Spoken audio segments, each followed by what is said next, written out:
नमस्कार. आपण आहोत जुन्नरच्या या फिल्ट्रेशन प्लांटवरती. जुन्नर शहरातील अनेक नागरिकांच्या तक्रारी वार्ता विश्वकडे आल्या की पाण्याची प्रचंड दुर्गंधी येते, वास येतोय, पाणी पिऊशी वाटत नाहीये, अनेक नागरिक आजारी पडतात. अशा प्रकारच्या तक्रारी आल्यानंतर आम्ही थेट येऊन पोहोचलो या जुन्नरच्या फिल्ट्रेशन प्लांटवरती. नक्की आपण पाहणार आहोत काय काय परिस्थिती. आम्ही याची थोडीशी माहिती घेतली. माहिती घेतल्यानंतर आपल्याला कळणार आहे. आपण जाऊयात आणि एकंदरीत काय परिस्थिती आहे ही सगळी परिस्थिती पाहण्याचा प्रयत्न करूयात. ही जागा आहे, इथनं आपण वरती जाणार आहोत. हा इथे फिल्ट्रेशन प्लांट आहे आणि इथनच जे पाणी संपूर्ण जुन्नर शहराला पोहोचवलं होतं, ती कशी परिस्थिती आहे, काय आहे, हे सगळं पाहण्याचा प्रयत्न आपण या ठिकाणी करणार आहोत. चला तर आपण जाऊयात या ठिकाणी काय परिस्थिती आहे ती.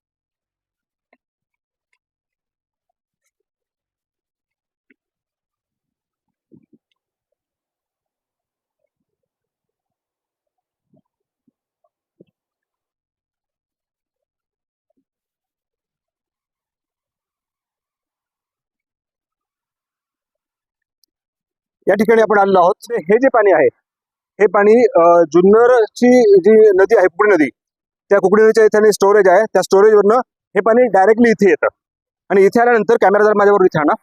इथे आल्यानंतर हा जो बॅरल आहे, हा जो बॅरल आहे, या बॅरलमध्ये पीएससी पावडर टाकली जाते. ही जी पीएससी पावडर आहे, ही पीएससी पावडर म्हणजे काय नक्की, तर त्या ठिकाणी जे पाणी आहे त्या पाण्यामध्ये असणारा कचरा आणि पाणी हे बाजूला करण्याचं काम त्यांच्या माध्यमातून केलं जातं. आणि इथे असणारा हा जो पाईप आहे, हा पहा, या ठिकाणी हा एक पाईप दिसतोय. हा पाईप या ठिकाणी कॅमेरा इकडे आणता का, या इथे कॅमेरा इथे बघा. हा जो पाईप आहे, या पाईपने जर आपण आतमध्ये खाली गेलो तर याच्यामध्ये क्लोरीन जो गॅस आहे, तो गॅस असतो की ज्या गॅसमुळं पाण्याचा वास देखील येत नाही आणि पाणी स्वच्छ राहण्यासाठी मदत होते.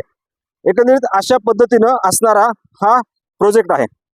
या प्रोजेक्टवरती जवळपास लाखो रुपये खर्च केलेत. पाहिल्यानंतर इथं हे पाण्यामध्ये क्लोरीन, पीएससी पावडर असं सगळं येतं आणि इथनं खरं जे पाणी आहे, आता हे पाणी आल्यानंतर हॉपर आहेत की ज्या ठिकाणी हे पाणी जातं आणि इथे पाणी गेल्यानंतर आता एवढं मोठं असं उदं देणारं पाणी जे आहे ते थोडं शांत होतं. उद्देश त्यामागचा असाच आहे की हे पाणी शांत झालं तर त्यातला कचरा जो आहे तो कचरा खाली बसावा आणि कचरा खाली बसून त्या ठिकाणी ते स्वच्छ पाणी अजून खाली यावं, हा त्यामागचा उद्देश असतो. यासाठी जवळपास 8 हॉपर या ठिकाणी बांधण्यात आलेले आहेत. आणि 8 हॉपर जर बांधण्यात आले आपण पाहिलं तर आता कॅमेऱ्याच्या इकडे या बाजूला पण या बाजूला हॉपर दिसतात. अक्षरशः हे जे हॉपर आहेत, हे हॉपर कुचकमी आहेत, याच्यामध्ये काहीच नाहीये.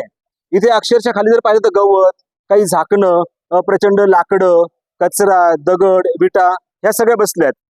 माझ्या या बाजूला जर पाहिजे अक्षरशः झाडं उगवलेली आहेत. इथेही अशीच परिस्थिती आहे, इथेही काहीच दिसत नाहीये, पाणी नाहीये. म्हणजे हे जे हॉपर आहेत, ह्या हॉपरमध्ये पाणी येणं, ते पाणी संत होणं आणि संत होऊन पुढे स्टोर टँक आहे, त्या स्टोर टँकमध्ये जाणं, आपण तिथे पण जाणार आहोत. त्या स्टोर टँकमध्ये जाणार आणि नंतर ते पाणी जुन्नर शहराच्या नागरिकांना सोडलं जाणार. अशा प्रकारची असणारी ही परिस्थिती. हे झाले 2 हॉपर. आता हे पुढचे अजून 2 हॉपर आहेत. इथलीही परिस्थिती तशीच आहे. म्हणजे एकूण जवळपास 4 हॉपर झालेत. अजून 4 हॉपर मागे आहेत. आपण तीही परिस्थिती पाहणार आहोत नक्की काय आहे ती. आता इकडे जर आपण पाहिलं तर अजून या बाजूला 2 हॉपर आहेत की त्या 2 हॉपरमध्ये असणारी परिस्थिती मगाशी मी सांगितली अशाच प्रकारची परिस्थिती या ठिकाणी आहे. हे पहा, इथे थोडा आपला कॅमेरा घेणं का तिकडे पहा, इथे काय पडलंय, पाणी आहे छोटंसं, कुठनं लिकेज आहे काही कळत नाहीये. त्यात काय पडले नक्की, प्लायवूडचे तुकडे आहेत, थर्माकॉल आहे की इतर काय पडले हे एवढं दूरवरनं कळत काहीच नाहीये. हा झाला माझ्या डाव्या बाजूचा हॉपर. आणि उजवीकडचा जर पाहिला तर हाही इथेही काहीच नाही. काही पाईप इथे पडलेत, दगड पडलेत, विटांचे तुकडे पडलेत. इतकी दयनीय अवस्था या ठिकाणी आहेत. आणि आता मगाशी मी जे तुम्हाला सांगितलं की नदीतनं येणारं जे पाणी आहे, हे नदीतलं पाणी त्या ठिकाणचं पाणी, ते कॅमेरा थोडं दाखवते समोर, तिकडचं जे पाणी आहे ते पाणी ह्या हॉपरमध्ये इथे येतं. आता या हॉपरमध्ये आलेलं पाणी, आता तुम्हाला या पाण्याचा रंग दिसत असेल, पहा किती घाणेरडं पाणी दिसतंय की जे पीएससी म्हणजे पाणी आणि कचरा हा बाजूला करतं असं सांगितलं जातं. अशा प्रकारचं पण इथं काहीच दिसत नाहीये. अत्यंत दुर्गंधीयुक्त पाणी या ठिकाणी सगळं पाहायला मिळतंय. एकंदरीत 8 हॉपर आहेत.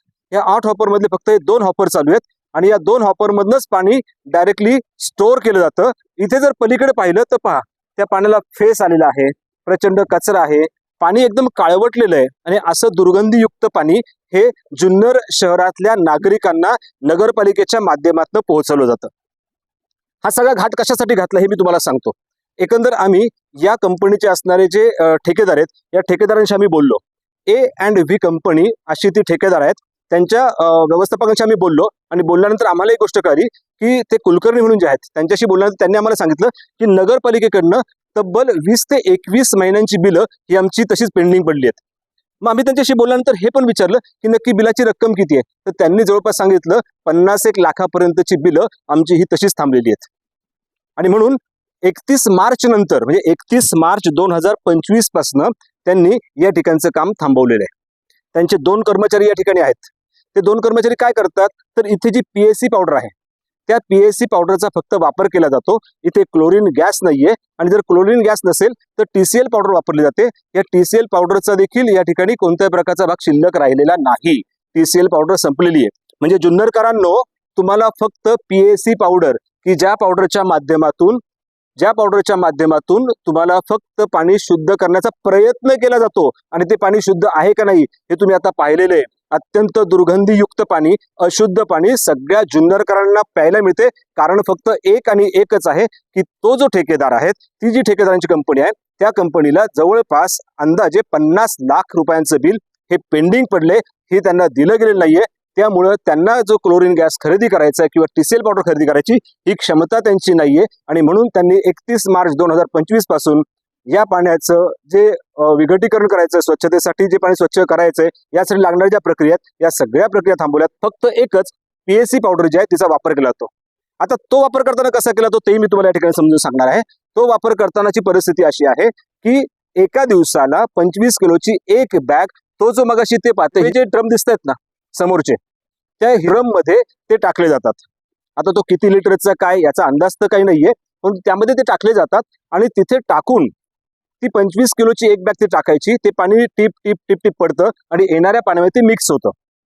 आता हे होत असताना ज्यावेळेस तिथे क्लोरीन गॅस संपलाय, टीसीएल पावडर नाहीये, त्यावेळेस मात्र आता एका बॅगेच्या ऐवजी 2 बॅगा टाकायला त्यांनी सुरुवात केली.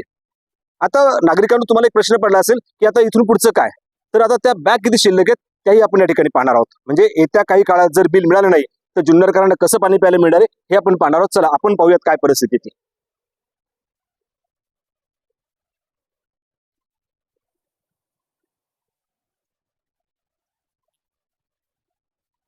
या ठिकाणी जर पाहिलं तर हे स्वच्छ आलेलं पाणी आहे.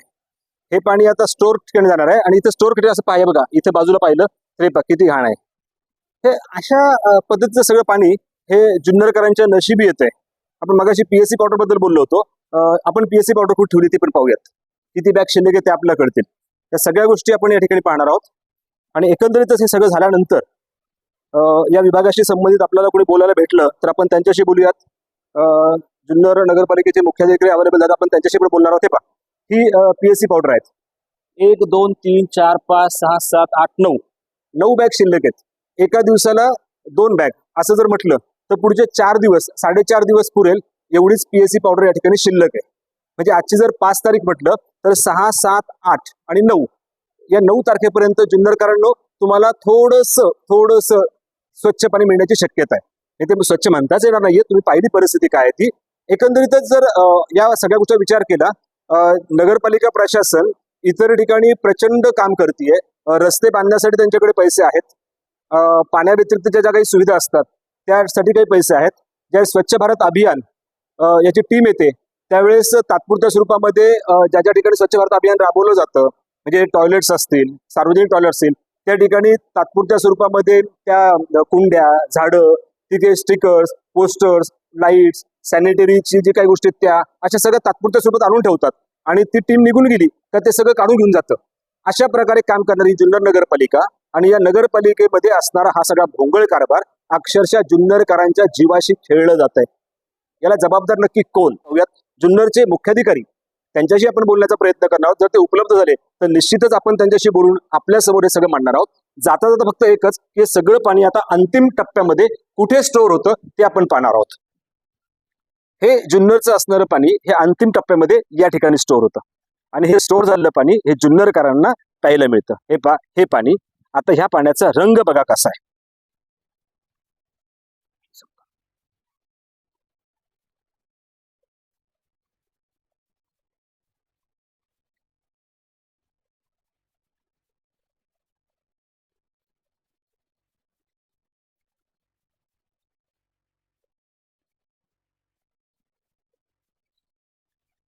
एकंदरीतच आता हे सगळं पाणी पाहिल्यानंतर सर्व जुन्नरकरांना एकच गोष्ट दाखवायची आहे की आपल्याला सगळं मिळणारं जे पाणी आहे हे पाणी अत्यंत दूषित स्वरूपात दिसतंय, दुर्गंधी येते, अनेक लोक आजारी पडतायत. आपण जुन्नर शहरातल्या काही नागरिकांबरोबर बोलण्याचा प्रयत्न देखील केला आहे. त्याही नागरिकांनी याबाबतची आपली खंत मांडलेली आहे, ती आपण पाहून घेऊयात.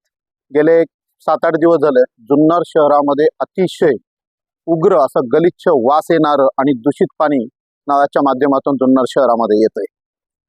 तर त्याच्या संदर्भामध्ये अनेक आजार हे लहान मुलांच्या दृष्टिकोनातून आणि वयोवृद्धमान व्यक्ती यांना साधारणपणे जुलाब, त्याचप्रमाणे सर्दी खोकला असे आजार या पाण्यामुळे उद्भवलेले आहेत. आपण जर पाहिलं तर सर्व दवाखान्यांमध्ये याच आजारांचं प्रमाण मोठ्या प्रमाणात आहे आणि याला कारणीभूत म्हणजे मोठ्या प्रमाणात दूषित पाणी हे आहे.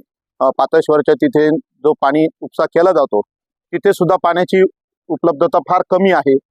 त्याचप्रमाणे नदीलाही पाणी फार कमी आहे आणि हे जे पाणी आहे ते माझ्या माहितीनुसार डेड स्टॉक जे पाणी म्हणतो आपण, मृत जलसाठा, त्याच्या माध्यमातून सध्या पाणी येतंय. आणि माझं वैयक्तिक मत असं आहे की कुठेतरी पाणी शुद्धीकरणाला नगरपालिका ही कमी पडतीये आणि म्हणून हे दूषित पाणी हे घरोघरी नळाद्वारे येत आहे आणि त्याच्यामुळे हे सगळे आजार हे उद्भवत आहेत. पण पाणी व्यवस्थापन किंवा पाण्याच्या ज्या जलशुद्धीकरणाच्या बाबतीत नगरपालिका हमखास कमी पडतोय असं मी ठामपणे म्हणू शकतो. याला कारण आहे की तुम्ही आज कोणालाही विचारा, घरामध्ये जर तुम्ही पाणी पिलात त्या पाण्याचा उग्र असा वास येतोय. ठीक आहे, काहींच्या घरी फिल्टर आहेत, काही गरीब व्यक्ती त्यांच्याकडे घरी फिल्टर नाही, मग त्यांनी ते दूषित पाणी प्यायचं का आणि त्यांनी आजारी पडायचं का? नगरपालिकेने या बाबतीत काटेकोरपणे लक्ष घातलं पाहिजे. आणि विशेष म्हणजे पाणीपट्टी नगरपालिका कोणालाही सोडत नाहीये. पाणीपट्टी जर नाही भरली तर नळ कट केला जातो. ठीक आहे, तुम्ही तुमच्या नियमानुसार पाणीपट्टी घ्या, हरकत नाही, पण त्याचं शुद्ध पाणी जुन्नरच्या नागरिकांना द्यावं ना. जुन्नरच्या नागरिकांची आरोग्याची खेळायचा नगरपालिकेला काही हक्क नाहीये. जुन्नर नगरपालिकेच्या मुख्याधिकाऱ्यांबरोबर आपण संपर्क करण्याचा प्रयत्न केला, परंतु ते जुन्नर शहरामध्ये उपलब्ध नाहीयेत, कुठे बाहेर गावी आहेत. फोनवरती आपण त्यांच्याशी संपर्क साधण्याचा प्रयत्न केला. नक्की काय म्हटलेत या परिस्थितीबाबत? हॅलो. हा बोला. सर नमस्ते, कडलक सर बोलतोय. हो माहिती आहे ना, बोला ना. हो, कुठे आहात जुन्नरमध्ये? कुठे? नाही आज मी नाशिकला जातोय, ऑन द वे आहे. ओके. काय नाही, हा. जुन्नरच्या फिल्ट्रेशन प्लांटवरती आलो होतो. बर. हा तर तुमच्या त्या A&V कंपनीच्या जे कोणी चालवणार आहेत त्यांच्याशी बोलणं, माझं कुलकर्णींशी बोलणं झालंय. बर. ते हा. इथे तुमचं काही ते क्लोरीन गॅस संपलेला आहे, TCL पावडर संपली आहे, PSC पावडर बर. एकदम कमी शिल्लक राहिली आणि 31 तारखेपासून त्यांनी या सगळ्या गोष्टी इथे बंद केल्यात असं आम्हाला त्यांनी सांगितलेलं आहे. हा नाही, तर 31 तारखेपर्यंत त्यांचं टेंडर होतं, ते मुदत वाढ देऊन आपण पुढची प्रोसेस करतोय ते. हा पण साहेब 31 तारखेनंतर आजची 5 तारीख आहे. तुम्ही मुदतवाढ हा करून प्रोसेस कराल. तोपर्यंत हा नागरिकांना मिळणारं पाणी हे अत्यंत दुर्गंधीयुक्त आहे. नागरिकांच्या तक्रारी आमच्यापर्यंत ठीक आहे. आहे. बर फिल्ट्रेशन बर प्लांटवरती आता आलोय. तिथे पाहिलं तर पाणी अत्यंत घाणेरडं दिसतंय आणि असंच लोकांना बर पाणी प्यायला मिळतंय. घरामध्ये पाण्याचा पूर्ण वास येतोय. याला जबाबदार कोण आहे? ठीक आहे, मी ते हेवी कंपनीवाल्याला बोलतो आणि राहिलेलं रिमेनिंग मटेरियल मागवून घेतो, तुला सांगतो तसं. पण साहेब हा हे आता आमच्याकडनं आल्यानंतर ह्या आपल्या जबाबदाऱ्या नाही आहेत का? किंवा आपल्या जबाबदार आपला जो विभाग आहे त्या विभागाची जबाबदारी नाही का? 31 तारखेला हो. जर टेंडर संपणार आहे तर त्याच्या अगोदर ही प्रोसेस करणं गरजेचं आहे. जीवनावश्यक हा गोष्ट पाणी आहे आणि त्या पाण्यासाठी जर आपल्याकडनं इतका निष्काळजीपणा होत असेल तर आपण जुन्नरकरांच्या जीवाशी खेळत असा अर्थ होतो ना त्याचा? नाही नाही, बरोबर आहे. पाणी पुरवठा विभागाचे जे तो नाही कसं इनपुट भेटणं गरजेचं आहे की अशाची WTP. मी आता ते हेवी कुलकर्णीशी बोलतो मी त्यांच्याशी. साहेब हे जे 5-6 दिवस झाले त्या 5-6 दिवसामध्ये जुन्नरकरांना जो त्रास झाला याला जबाबदार कोण आहे? नाही आता ते पाणी पुरवठा विभाग प्रमुखांनी तिथली परिस्थिती निदर्शनास आणून दिलेली नाहीये. मी आता ते राबड्यांशी बोलतो आणि मग त्या त्यांच्यावरती हेवी तुम्ही योग्य ती कुलकर्णी. कारवाई करणार आहात का? जर हे 6 दिवस असंच चाललेलं आहे तर जो कोणी जबाबदार अधिकारी असेल त्याच्यावर तुम्ही कारवाई करणार आहात का? हो करणार त्याच्यावर कारवाई. काय कारवाई होऊ शकते? त्याला शिस्तभंगाची आणि कामामध्ये निष्काळजीपणा दर्शक कारणे दाखवा नोटीस देऊन देतो त्याला. ठीक आहे साहेब, आणि काही हरकत नाहीये. आणि हे त्यांचं बिल हा 50 लाखाचं बिल त्यांचं पेंडिंग पडलेलं असं त्यांचं म्हणणं आहे. हो आहे त्यांचं आपण काय करतोय, हे 2 महिन्याचे 3.5 प्लस 3.5 असे 7 लाख रुपयाचा चेक आपण त्यांना सोमवारी देतोय. त्यांचं माझं कालच बोलणं झालेलं आहे. अच्छा. पण हा 50 लाखाचं बिल त्यांचं आहे. जवळपास त्यांचं म्हणणं 20-21 महिन्याचं बिल त्यांचं पेंडिंग पडलेलं आहे आणि हो. ते मिळत नाहीये. मग आपल्याकडनं पण हे दुर्लक्षित झालं असं होत नाही का? नाही नाही, मी येण्याच्या अगोदरपासून काय झालंय, 18 महिने बिल पेंडिंग होतं त्यांचं आधी. हां. हा मग नंतर जी कंटिन्यू काय झालं, आपला बाकीचा खर्च वाढलेला आणि मधल्या काळात जी आपण कर आकारणी केली होती त्याच्यामुळे लोकांनी जे वसुलीचं प्रमाण होतं ते यावेळेस बऱ्यापैकी कमी झालं. बरोबर आहे. हं. आणि लाईट बिल, कुकडीचं डॅमचं बिल असं करत करत ते पेंडिंग वाढत गेले. तर आता त्यांना मधल्या काळात आपण काय केलं होतं, एक मुद्रांक शुल्क निधी आलता त्यावेळेस त्यांना दिला होता. आता पुढच्या काळात आपल्याला एक 40 लाख रुपये म्हणजे मी नसताना 40 लाख रुपये आपल्याला निधी भेटणार आहे. त्याच्यातून त्यांचे बाकीचे जी बिलं असतील मॅक्झिमम त्याच्यातून कव्हर करून आता तात्पुरत्या स्वरूपात 2 महिन्याचे देतोय आपण त्यांना. साहेब हे झालं कारण हो, परंतु आपण ही सगळी प्रोव्हिजन करणं, पिण्याच्या पाण्यासाठी जी असणारी महत्त्वाची गरज आहे, यासाठी उपाययोजना करणं आपली जबाबदारी ना अगोदरपासून. ठीक आहे, आपण नव्हतात पण आल्यानंतर पण हे पाहणं गरजेचं आहे ना. हो बरोबर आहे ना. मग हे झालेलं नाही, याला जबाबदार कोण? म्हणजे जुन्नरकरांच्या जीवाशी खेळलं गेलं, याला जबाबदार कोण कोण आहेत? पाणी पुरवठा अधिकारी, मुख्याधिकारी म्हणून आपण पण जबाबदार आहात का? नाही नाही मग त्यांनी मला तसं इनपुट देणं तिथलं आता जे वस्तुस्थिती आहे 31 तारखेपर्यंत पुरवलं होतं त्यांनी आणि त्याच्यानंतर टेंडर संपलंय पण त्यानं तिथं साहित्य आहे नाही ह्याची उपलब्धता पाणी पुरवठा विभागाने तसं नोटीस करून द्यायला पाहिजे होतं. त्यांच्यावर कारण कारवाई किती मागच्या दिवसात होणार वेळेस साहेब? हा त्यांच्यावर कारवाई किती दिवसात होणार? सोमवार उद्या ऑफ वर्किंग डेला.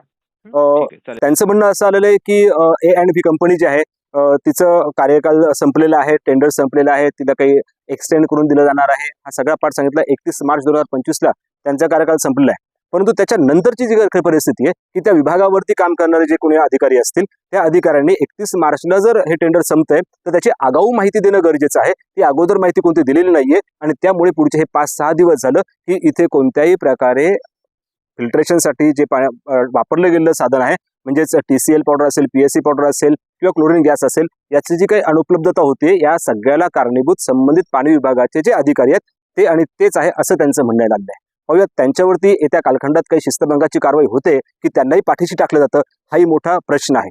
एकंदरीतच जर टेंडर संपतंय हे माहिती आहे तर त्याच्या अगोदर टेंडर पुन्हा काढणं, एक्सटेंड करून देणं यासाठीचा एक कार्यकाल असतो. इथेही लक्ष देणं गरजेचं आहे परंतु याच्याकडेही लक्ष दिलं गेलेलं नाहीये. नक्की पाणी मुरतंय कुठं हे मात्र कळत नाहीये. ब्युरो रिपोर्ट, वार्ता विश्व.